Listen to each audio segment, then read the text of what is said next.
Marhaban ya Ramadan. Kepetuk maneh no warung VOA edisi Ramadan dulur. Aku Nadia Majid. Aku Tak Suprinan. Kami berdua dulur ini berada di kota kecil di Pennsylvania, namanya kota Indiana. Betul. Dan konon di sini ada a growing number of Muslims. Jadi jumlah warga Muslim di kota kecil ini semakin besar dan baru-baru ini mendirikan sebuah masjid. Masjid baru yang kemarin sudah hampir 2 tahun ini didirikan. Betul. Dan jamaahnya sudah semakin banyak dan dalam edisi Ramadan ini kita emang akan menampilkan cerita-cerita atau wawancara orang yang berhubungan dengan pelaksanaan Ramadan di Amerika dan juga Islam di Amerika. Betul. Nah, kita akan temui seorang petinggi masjid ini, Cak. Tokoh ya, pengurus masjid. Betul, seorang bendaharanya Masjid ICIPA, Islamic Center of Indiana in Pennsylvania.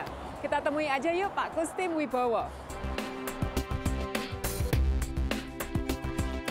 Pak Kustim, terima kasih sudah meluangkan waktu ngobrol-ngobrol sama kita ini.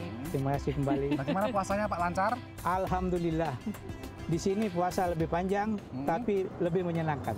Tantangannya lebih dahsyat ya? Tantangannya lebih banyak, tetapi ya lebih enak lah puasanya. Kalau buka puas ya? Kalau buka puas karena bisa menikmati bermacam-macam jenis makanan. Oh gitu? Nggak cuma makanan dari rumah, tapi juga makanan dari segala macam, dari segala pelosok dunia. Mereka rata-rata dari Timur Tengah, sebagian besar juga dari Asia Selatan.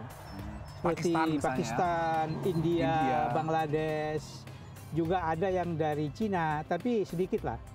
Terutama yang dari Timur Tengah itu, mereka itu bermacam-macam. Dari Syria, dari Jordan, dari Saudi, dari Yaman, dari Egypt. Mereka bawa masing-masing makanan kalau pas buka puasa. Jadi kita bisa mencoba bermacam-macam makanan. Segala macam. Pernah nggak Pak Kustim dan Ibu menawarkan buka puasa ala Indonesia ke jemaah? Iya, betul. Jadi di sini kita organize lah. Jadi misalnya untuk makan utamanya dari Mesir pada hari ini, besok dari Indonesia, besok dari Pakistan, besok dari Jordan misalnya. Tapi makanan kecil-kecilnya seperti tadi takjil, makanan kecil-kecilnya itu dari bermacam negara. Tapi makanan utamanya kita atur supaya pada hari itu hanya negara tertentu yang giliran gitu ya. Giliran. Mantap.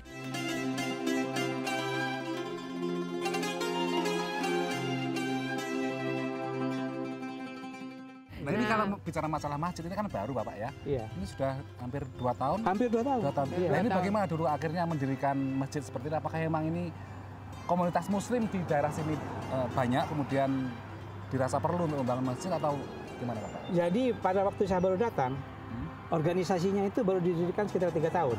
Nah, sejak itu kita berusaha untuk mencari tempat membangun masjid yang baru. Tapi itu kita sulit sekali untuk mengumpulkan uang. Jadi pada waktu itu, dari sejak tahun 1999, sampai akhirnya kita membeli tanah itu baru tahun 2008. Sesudah beli tanah 2008, kita pun nggak tahu bagaimana untuk bangun masjid ini. Tahu-tahu sesudah 5 tahun, 2013, kita beranikan, oke lah, kita adakan fundraising. Begitu fundraising pertama kali itu kita dapat 85.000. Wah, ini tentu cukup banyak sekali. Jadi kita langsung hubungi arsitek, ternyata hanya untuk persiapan membangun dari arsitek, listrik, sewer segala macam itu sudah habis 50.000. Wah, mahal juga ya di sini. Jadi hanya untuk persiapan dalamnya itu, jadi belum gedungnya itu ya? Sudah 50.000. Akhirnya kita bikin lagi fundraising. Fundraising kedua dapat 85.000 lagi. Jadi kita semakin semangat dan kita akhirnya fundraising di berbagai masjid di beberapa tempat di Indonesia, di Amerika. Seperti misalnya di masjid tetangga, di Monroeville, di Pittsburgh, di Chicago juga. Dan entah bagaimana sejak tahun 2013 itu, student Saudi sangat mendukung pembangunan masjid. Mereka pulang, telepon saudara-saudaranya di sana. Baliknya membawa uang antara 2.000, 5.000. Yang janjinya 100, dapatnya 10.000 kadang-kadang. Janji 200, dapat 5.000. Jadi entah bagaimana uang itu terkumpul. Untuk bangun masjid ini aja, bangunannya saja, belum dalamnya, itu kita habis sekitar 650.000. 650.000 dolar. $650.000. Saya treasurernya sejak dulu.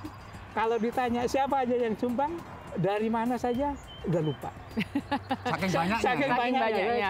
Alhamdulillah. Ning, kalau nanti kita teruskan lagi obrolannya bagaimana mengelola masjid, kemudian bagaimana komunitas Muslim di Indonesia maupun juga komunitas yang lain berkiprah di Amerika. Betul. Tapi sebelum itu obrolannya kita parkir dulu.